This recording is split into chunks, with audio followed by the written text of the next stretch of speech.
together to talk about all the things we used to do. The laughs, the passions, the little Sebastians, the pits we fell into. And we're putting it all in a podcast, then we'll send it up into the sky. We're calling it Parks and Recollection. Come on, little podcast, spread your wings and fly.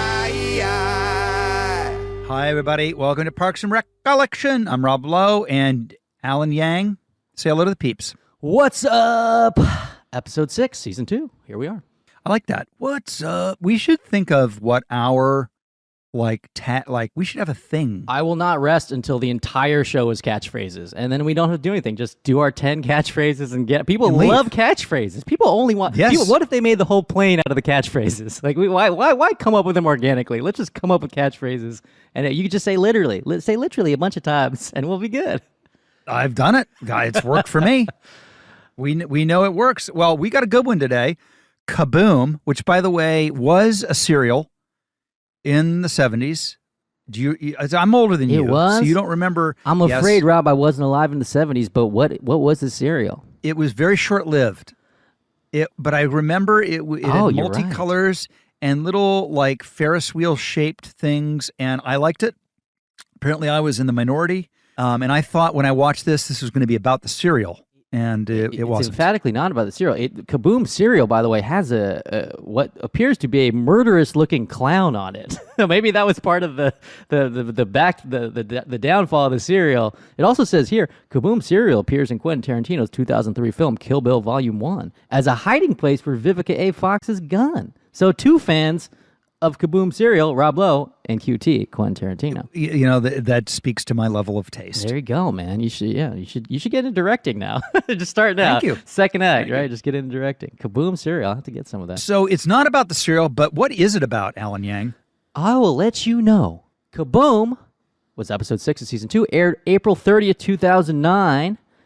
For credit heads out there, written by Aisha Muhar, my old roommate, and directed by Charles McDougall, not my roommate, but a proper British man who has directed tons and tons of television, including The Office, Desperate Housewives, tons of stuff. I remember Charles McDougall really well. Terrific episode. And here's the synopsis. All you synopsis fans out there, Leslie and Ann head to Eagleton as volunteers to help build a playground. The event is organized by a charity called Kaboom, not a cereal, a charity. Damn it. Which is headed up by its extremely charismatic leader, Keef Slertner. Very normal name, played by Paul Scheer.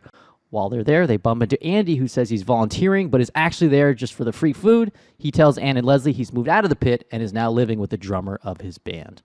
Leslie ends up being so inspired by the Eagleton playground build that she decides to take matters into her own hands and tries to get the pit filled herself without anyone's permission. This plan backfires as they try to fill the pit and discover they just dumped a ton of dirt all over Andy and his home. It turns out he never actually moved out at all. Andy gets injured. He's taken to the hospital where Ann tries to take care of him. He tells Ann that he believes there's still a connection and tries to persuade her to choose him over Mark. Ann shuts the conversation down by getting Andy another nurse. Meanwhile, Leslie's in hot water. Andy's decided to sue Pawnee for his injury, believing that if he wins the money, he'll be able to impress Ann and get her back. Leslie says there's another way he'll be able to impress Ann the next day at City Hall. Andy says he'll drop the lawsuit if the pit gets filled. The pit gets filled the next day, and we see Keef, the Kaboom guy, ride off into the sunset on his boat, revealing Kaboom is actually just an elaborate prank. Now, one of the first things I want to mention is Kaboom is a real organization. Thank you. This is insane. A real charity. I just every time I see this episode, I have to comment on that. So Kaboom is real, and we got the idea, but not a cereal. It's not a cereal. It's a real charity organization that does, as far as I know, build playgrounds. Now, I don't know. There's a number of crazy things going on. Number one, why did we write a tag to this episode that implies Kaboom is fake? That seems like not a kind thing to. Anyway, it happened. How did the lawyers let you do it? And not only that, the thing he says at the end is so wild. So Paul Scheer, great guy, and was on Human Giant, and very fun to have him in the show. But I remember that, like, viscerally, that stuff getting filmed. He's on a speedboat, by the way, like something that Parks and Rec has never done. He's on a speedboat speeding away, and he's like, Kaboom is fake. Like, it's never real. Like, it's a scam. My next scam is to build a bunch of playgrounds or orphanages in China or something. So it's very confusing. Yeah. I think it was so confusing. If I remember correctly, Greg, correct me if I'm wrong. We then immediately cut to a public service announcement that said Kaboom is real. It's like a real like Leslie and Amy, Amy and Rashida is saying like Kaboom is real. Like if you want to contribute to this. Did you remember that? Am I hallucinating? So why did we write that? Is my question. That seems like, and why did the organization allow us to do that? Well, Kaboom was excited, I think, to be on the show because it was part of this multi-network, tribute to volunteerism that was happening. So a lot of different shows were doing volunteerism. So we picked Kaboom because of its connection to parks. But I remember, I think a very late night in the writer's room, someone wrote the tag. And it cracked everyone up in this delirium kind of evening. And then we kept laughing. And it was a big debate in the room whether or not we should keep it. But because it was so funny, it stayed in. But we were mandated to immediately afterwards say it was real. So yeah, we say Kaboom is amazing. Kaboom is fake. Kaboom is real is the way the Parks and Rec ended the first time it aired. Yes, that is ringing a lot of bells. And I just don't know why. I mean, I guess I know why we did it because it was very late at night and it just got into the show. But yeah, I'm seeing here now, so in the research it says, on the Huffington Post, in an editorial after the episode Kaboom aired, the real Kaboom chief executive officer, Daryl Hammond, called the episode Ka-Perfect. And so now that seems like he's scamming us with that quote. It seems like that is also a lie. Like, it doesn't seem like that's real. But anyway, every time I see this, it makes me think of 2 a.m. in the writer's room. It makes me think of Morgan Sackett, our line producer, calling us from the marina or whatever he was shooting this with Paul Scheer, being like, do we really need to shoot this? Like that kind of stuff. And then it airing and being super confusing. So anyway, shout out to confusing, tags to episodes that make real organizations seem fake. Well, I love that ending tag where he's on that speed. It looks like Miami Vice all of a sudden. It's a completely different show. And where is he? What's the logic? There's no body of water that big anywhere near where Pawnee would be. Is he on Lake Michigan? Did he take the boat from Pawnee to Lake? Yeah, where is he? He's just gonna hit Canada. So I don't know where he's planning to go. It's like, I'm going to Milwaukee. It's like, good luck, Keef. Like, that's it. And he's dressed like the captain from The Captain and Tennille. There's no point along the way where anyone made a sane decision. Like in making that tag, no one ever stopped anything from happening. So if the episode is worth it for that tag alone, which is one of the most mystifying things Parks and Rec ever did. For sure. But the other thing that I love is when he's building Paul Scheer's character is, he's this like Tony Robbins-esque guy. He's got one of those like microphones attached to his face, but it's not coming to what end? There's no speakers. There's no audience. It's just part of the illusion, Rob. Keep in mind, in the context of the show, Kaboom isn't real. He might be unhoused himself. Clue. I mean, we don't know. Yeah, there's a dangling cord. It's just not hooked up to anything. But I mean, it was. Should we talk about the rest of the episode? I mean, I could do another 30 minutes on the tag, I think, but I feel like. Well, but I love that. So the Kaboom playground is built in Eagleton. I think it's the first mention of Eagleton. Is it the first? Oh, no.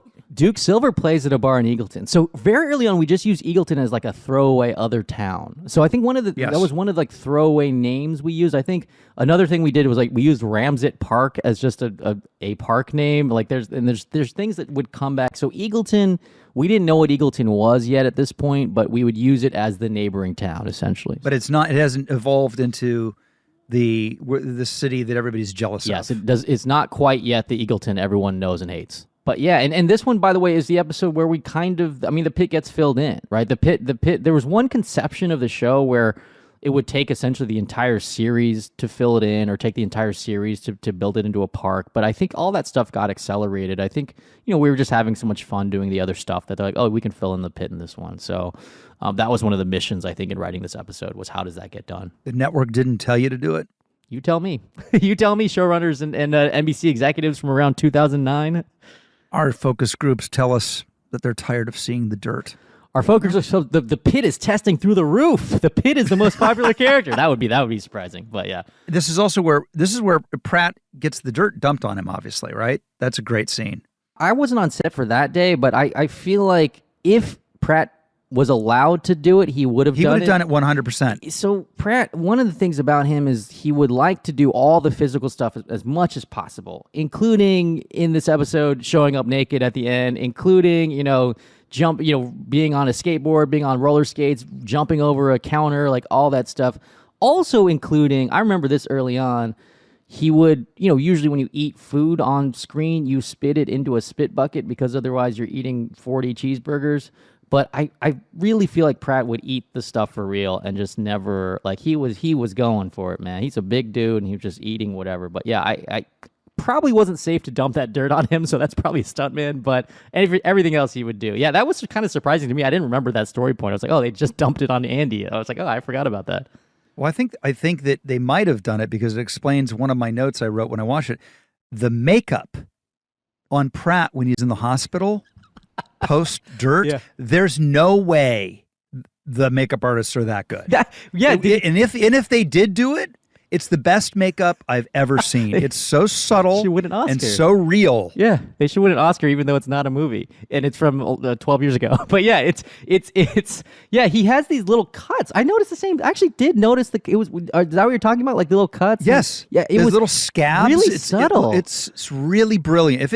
Honestly, because my favorite is whenever people get in fights in movies and TV shows, they look exactly the same. Yeah. They have fight makeup on. Or it's a cartoonish huge bruise that you don't buy or whatever. But I actually did. That's an interesting thing to point out. Again, that's why it's not a total waste to have an actor on the show, Rob, because you can pick up on things like that. That's right. Our makeup and hair trailer, and you won't know this because you were busy in the writer's room, and we've had a lot of talk about the writers room. Let's talk. But bro, the makeup and hair trailer, we had fun there, okay? Yeah. We may not have done as much of important stuff as, you guys did. But let me tell you, the makeup and hair trailer was where the dance party was every lunch break. Every lunch break, we would have a dance-a-thon started by Polar, and it was for real. I mean, we were getting down. And I would say Polar was the ringleader. Rashida, who can seriously dance. I mean, go figure. Yeah. Quincy Jones's daughter, she's got it. That's so fun, and it also is such a great example of the fact that on how much everyone got along. I will say, Rob, very sparingly was there, but I was there. I was in and out sometimes. So for Mouse Rat, yeah. And by the time the show wrapped, the entire walls of these gigantic makeup and hair trailers were like these amazing collages of everybody in just these unbelievably stupid, funny, hilarious behind the scenes moments. It was really, really sweet. Yeah, and can you tell us a little bit about what that's like? Because I think people don't realize what an integral space that is. It's like a hub of activity, and it's, I think the actors develop this relationship with hair and makeup because they see them every day. They talk to them every day, and it can be a sanctuary. So you would show up, and then would you go there for touch-ups? Like, what was the sequence of your day every morning? First of all, I'm biased. I married my makeup artist. Of course. I'm 30 years in with a makeup artist, and it's among the most intimate relationships because they see you every day. They see you first thing in the morning. They see you at your absolute worst, and their job is to make you your absolute best.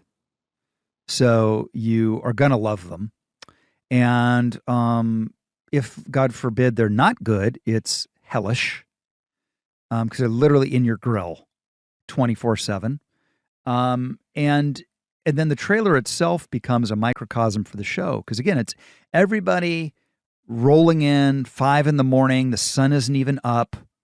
You're grumpy. You haven't had your coffee. Some of them might even be hungover or whatever the hell it is. And you're trapped in this cubicle.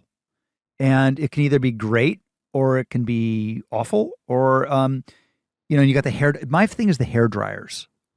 The hair dryers. That white noise of multiple hair dryers to this day will give me post-traumatic stress disorder. Because, the ladies got to get their hair dried. But even honestly, when Adam Scott would be in there with that ridiculous bouffant. You got to get that blown up. You got to get that blown. He does look different, by the way. You've seen Adam in person. He doesn't have that huge hair. He has a normal hair. But yeah, on the show, it got blown up a lot. I love that. Yeah. So there was a lot of that, but we had probably without a doubt the most fun makeup and hair situation I've ever had.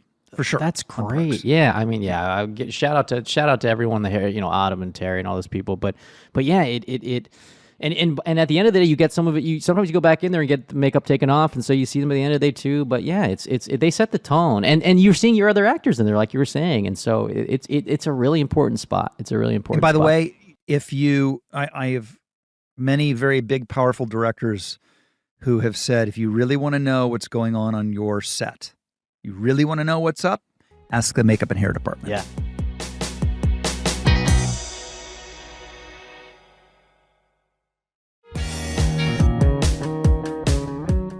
This episode had one of my favorite little pieces of dialogue. Let's see. It's where Pratt, he's decided to sue.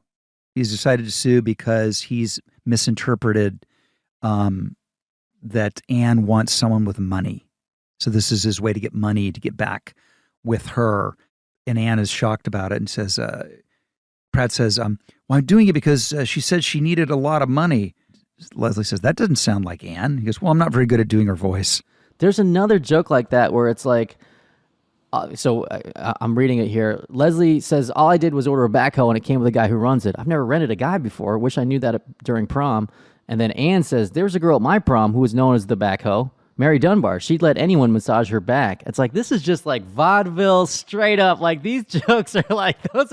I'm like those jokes, like both that one and the one you cited was like, whoa, those jokes like kind of like, it's like 1930, but they're still kind of evergreen. It's like, all right, they're in there too. Those jokes got in there. Yeah. I mean, they still, listen, old school setup punchline. When it's really good, there's nothing better. There's an art to it. You give people all kinds of. We talked about that in the writers' room sometimes. It was like, look, you'll do big physical comedy, right? A bunch of dirt gets dumped on a guy. You'll do, visual stuff. You'll do character stuff, subtler stuff, and then there's sort of set up punchline jokes that, there's space for all of it. There's space for all of it, especially in a show that goes 125 episodes. You're going to run out of subtle shit sometimes. So, yeah, you're going to do all kinds of comedy. I also want to shout out the cold open of this episode. It's kind of just unrelated to the episode, but it's Leslie taking a call from her credit card company saying what she bought. Great. Yeah, so and funny. A shout out to Katie Dippold, who I think was the voice on the other end. She's one of the writers. Yeah, I love those. Letting Amy be Amy. Basically, she's getting a call from her bank about recent purchases, and midway through, she claims that her credit card got stolen because they're embarrassing. It's like a bucket of cake, and Jessica Simpson clip-in hair extensions, and Leslie's like a pillow shaped like a man, like all that kind of stuff. So then she's kind of like, I'm going to try to take you off speaker, and then Tom takes the phone, and they keep listening. Pillow shaped like a man is... They cut to Tom, and I think that's the very first appearance of the famous Tom Haverford wide-eyed smile. I mean, it's in there, man. It's in there. Yeah, and it's sort of like, Greg Levine is posting about Greg Daniels in the chat, but he's like, yeah, Greg Daniels would call the comedy cold open an extra snack. Like, it's a little aperitif. You get this little amuse-bouche of comedy. And then she says that the pillow is shaped like Daniel Craig or something. I think that's the end of it. But yeah. $20 to Netflix on her charge, and then $10 to Blockbuster because she needed all 11 discs of Gossip Girl. Yeah, I wanted to mention that. It was like, when she's buying these things off her, her credit card purchases are listed, it starts with something that seems very modern, $20 for Netflix. And I'm like, oh man, that actually seems kind of anachronistic. Netflix was around 12 years ago, and we immediately realized it's when Netflix was a DVD service. Like that's that really shook me. I was like, oh wow, Netflix and Blockbuster. Yeah. Rob, you probably have never been here. I don't know why you would have. I recently went to the last Blockbuster store in America. Is it on Hollywood Boulevard? No, it's in Oregon. Oregon. It's in Bend, Oregon. They made a documentary about it, actually. I went to a wedding up in Oregon, and they've turned the last Blockbuster video store into just, it's still a functioning store, but it just has a bunch of memorabilia and merchandise and stuff. It's actually kind of fascinating because it's like you forget the feeling of walking into a video store and seeing what they have. And you walk into this one and they have pretty modern movies. So they have movies that came out in the last year or two, and it is jarring because you haven't seen that in so long. Anyway, we were in there for like 5 minutes. It was fine. It's like, yeah, okay. Those were the days, man. I mean, yeah. And also like, oh, they're out of it, but like, oh wait, let's go check the thing where people returned it. It's like, oh, I got it. I found Independence Day or whatever it was. Like, there it is. Like I needed to find Men in Black or whatever movie it was, and it's like it's in the little return slot. Anyway, for the kids out there, we're old, so yeah, that's what we used to do. It's hard for actors to come into a very specific universe and really be pitch perfect, and almost every single person that comes into Parks and Rec as an actor just is amazing in these small little parts. Like, I don't know how you guys found people who are so pitch perfect. And just the guy who plays the lawyer, for example, is he's so dry. He's real. So good. And so funny because he's so dry. He plays Scott Braddock. So one way we do that, I think, is by just casting extremely overqualified people who had a lot of reps, a lot of chops, and a lot of sort of just waiting to burst open. So that lawyer, Scott Braddock, the character's name is played by John Benjamin, who, now is sort of a bigger actor. He was Bob on Bob's Burgers. He was Archer. We cast him in Master of None. He plays Benjamin. So we love John Benjamin. But I remember him in this episode. It's like he's really good. He's just really dry. He's got an amazing voice. So there's a reason he's like the lead of several animated shows. He's able to deliver really complicated lines and lines that are, maybe seem a little bit too written, but he's able to deliver them really naturally. And so that's a big thing for him. And so compare him, so Scheer is really big and broad in the opening. He's like a fun sketch guy in the beginning, and that's what that role calls for. And then John Benjamin comes in and just crushes it, like really real. He plays it really real, and it's still funny. And that's kind of the genius of Benjamin. Like I really enjoy that guy. I got to know him a little bit on Master of None, and we had dinner a few times. But yeah, he kills it. He's great in the show. And there's so many cameos in Parks, man. There's so many cameos, and this one alone has these two great comedy guys coming in. I love when an actor destroys with something really unexpected, and he made me laugh where Andy introduces his lawyer. And Leslie says to him, "Hi, Scott," and he goes, "Mm-hmm." Yeah, destroyed me. And it's a guy who's done comedy for like 20 years. It's like you just can't teach that stuff. You can't teach that stuff. It's just like they're born. I forget who said it about whom. So it's a great anecdote. But some people are just funny in their bones. They can't walk not funny. They can't talk not funny. They can't eat or sleep not funny. And it's like, yeah, Benjamin's like that. Even though, yeah, he's not big and broad. It's very dry, but he's funny. It's his timing and like the way his voice is hilarious too. His voice is so fun. Hey, you know what else is great about the Kaboom episode is I just soaked in the naked anatomy of Chris Pratt. I thought that was quite extraordinary. He showed up again. That's not a stunt double, of course. You can see his head attached to the body. So yeah, he shows up, and it's like this is pre-jacked Pratt, of course. So it's like he's just like a normal guy. He's like very approachable and relatable, and he shows up. He opens the door, and he's completely naked. And, even if you do that scene, you're not totally naked, but you're wearing like a little sock thing. So you got to do it again and again. For anyone who doesn't know how this stuff gets shot, you're going to do that at least 5 times. Like, it's just going to get, like, you just have to do it for lighting. So keep in mind, like, whatever take that, like, he's opening the door and being naked like 5 times is my guess. It was, and the other thing, am I crazy? But like they pixelated his butt and stuff but then there's a joke at the end of it. Where he's got a towel, the towel's around him, and yet right, Greg Levine? Am I wrong? I'm not crazy about. There's a black circle on screen. I watched it on Peacock Premium. Check it out. It's like $5 on Peacock Premium. But yeah, there's a lot of circles. At one point, was I wrong, or was there a circle in the front and the back? Yes, why, he's wearing something. I don't know why they did that. I think as he's walking to the kitchen, they do a double circle. I think. Why? There is a circle on the couch. Why? They just made it. It's just fun, right? Just an extra It's joke. fun to see. Yeah.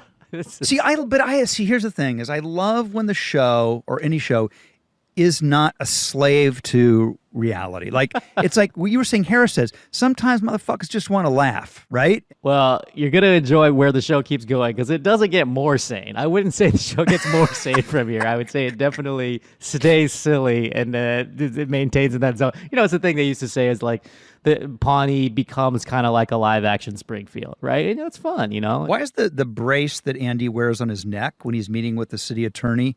I mean, it's the most preposterous neck brace since Teddy Kennedy's Chappaquiddick neck brace. Yes. I mean, it's really, really, really a phony neck brace. So I think that's a callback, if I recall correctly. So he's basically wearing a airplane travel neck pillow with like duct tape in front.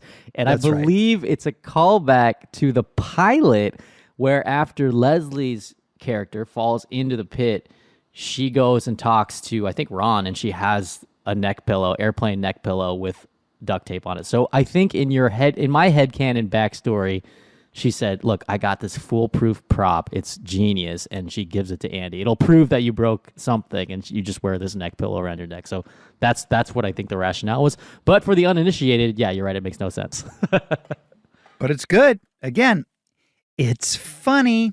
Anything, Greg, anything from the vault of knowledge? Yeah, you know, I was thinking about how there's a character named Keef Slertner. And I do remember, I don't know if this is true, Alan, you might remember this, but I think when Mike found out what Keef was and he was upset with Harris for sneaking the name Keef into the show. Does that ring a bell with you? Yeah, I'm wondering if Harris had to at some point write the cold open or pitch a name for the show, because I think this one kind of got snuck by Mike because the name is Keef Slertner, Keef. And for those who are uninitiated, Keef is a slang term for marijuana, which is a drug that people smoke. And Harris liked to smoke weed, and so he called this character Keef, I think, written into some, I don't know, maybe he went off to write the pages or something. But yeah, Mike did not know that. And then, yeah, years later, I don't know how it came up, but he was like, wait, what? Like, there's a character named after this slang term for marijuana, and Mike was furious. I think he was like, I didn't know. He was like, I don't know what this was. I didn't know that. It's like, we're like, how, you didn't know that was slang for like weed? And he was like, no, I didn't know. It's like, all right, man. Well, it's in the show. It's canon now. It's in the show. Mikey, sure. Yeah, and not Mike, not a big weed smoker. So No, I don't think Mike that's is the straightest. Has there ever been anybody more straight than Mike? Mike is. We got in a debate the other day about the show. Dave, my girlfriend is on a show called Dave, which is an FX show starring Lil Dicky. We had a spirited debate over the ethics of Dave in the show Dave. I was like, Mike, he's not supposed to be a good guy, but having Mike like analyze the ethics, the ethical behavior or non-ethical behavior of Dave was very funny. Mike in another lifetime could have been on like the Hague Tribunal. Well, he literally created another show about what it means to be good. He created The Good Place. So like he's one of the smartest people I've ever met. And so his brain can probably analyze a bunch more rules of behavior than my brain or your brain. And so, yeah, but it is he's extremely analytical. And so the idea that Keef Slertner was named after weed was probably infuriating to him. Because by the way, meanwhile, you have Harris Whittles, who's one of the least analytical people who just wanted to have fun. And so that was, I think it was a great yin and yang in the writer's room sometimes. They like loved each other because they respected each other because they're both really funny guys. But yeah, that truly was like a yin and a yang where yeah, I don't think he was happy about that at all.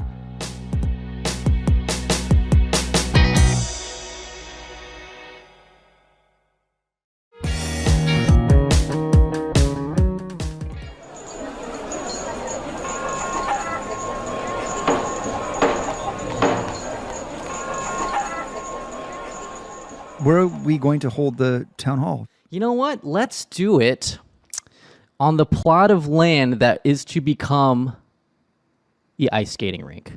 Not Ben's ice skating rink, but just the one in town. So this is a plot of land that's about to become... It's a very confusing thing I just pitched. I don't know why I pitched that. Very confusing. Well, then can I pitch? Please, yeah. I pitched a plot of land, which makes no sense. No, we want to be inside, and I'm feeling a little hungry, so I think we should have the town hall at JJ's Diner.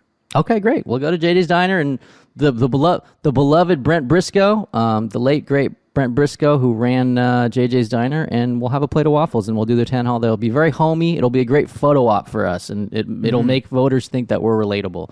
Let's do the town hall question. Today's town hall question comes to us from Julia in Minneapolis. Julia asks, did any of the writers ever try to push or want to write a romantic storyline between Leslie and Ron? Rob, would you want to see that at some point? What do you think? As a viewer, would you want to have seen that? Yes. Wow, I love that. See, this is why, it sometimes helps to get this outside opinion. I know Rob was on the show, but he's watching these episodes, and it's you see the characters, and sometimes when you're in the writer's room, you get so locked into what your conception of them is and what you're trying to shape them towards. But I think oftentimes the viewer wants a certain thing, and the writers want another thing. The answer to the question, Julia, is it was suggested at some point. It was always kind of like an elephant in the room that never was seriously considered. But I really think at one point Greg Daniels, one of the co-creators, was like, yeah, should it just be Leslie and Ron? Should they get together? And it never really happened. And I think there were a number of reasons why. I think one of the reasons that was like a pro column was like, okay, well, these are kind of your two, diametrically opposed forces in the show. And they're around the same age, and they're two very powerful performers, and they're two very defined characters, and they would be funny together, et cetera, et cetera. I think the counter argument was, is there something really powerful in them being really close and intimate and respectful of each other and have a very deep, meaningful relationship, but never have it be romantic? And I think that eventually won out. And it was like, these two have a philosophical relationship. They have a philosophical disagreement.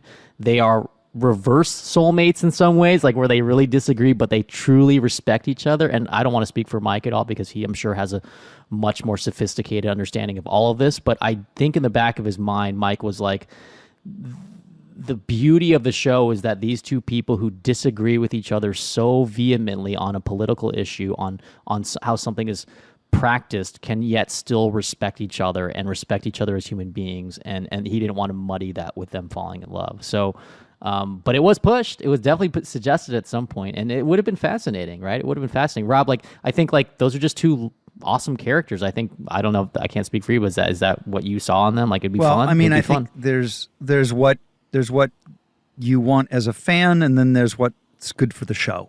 Yeah. And sometimes there are two different things.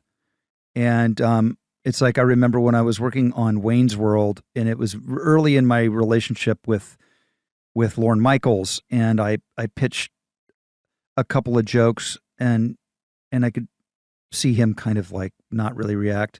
And I go, but it's what? It's not funny? It's funny, right? And he goes, no. It's funny. It just isn't the right kind of funny.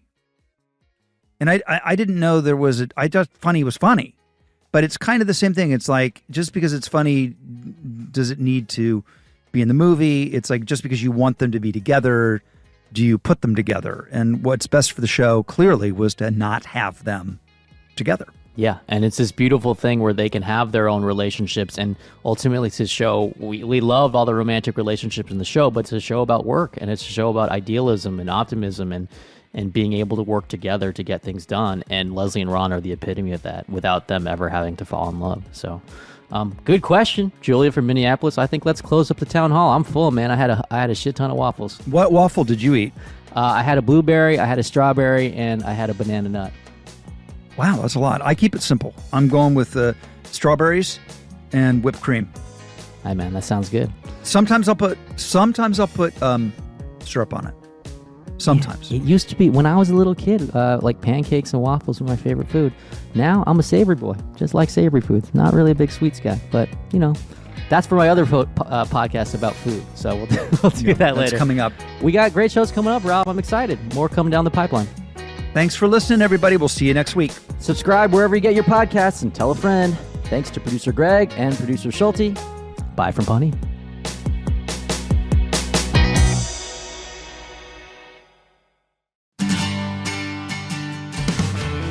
This episode of Parks and Recollection is produced by Greg Levine and me, Rob Schulte. Our coordinating producer is Lisa Berm. podcast is executive produced by Alan Yang for Alan Yang Productions, Rob Lowe for Low Profile, Jeff Ross, Adam Sachs, and Joanna Solitaroff at Team Coco, and Colin Anderson at Stitcher. Gina Batista, Paula Davis, and Britt Kahn are our talent bookers. The theme song is by Mouse Rat, aka Mark Rivers, with additional tracks composed by John Danik. Thanks for listening, and we'll see you next time on Parks and Recollection.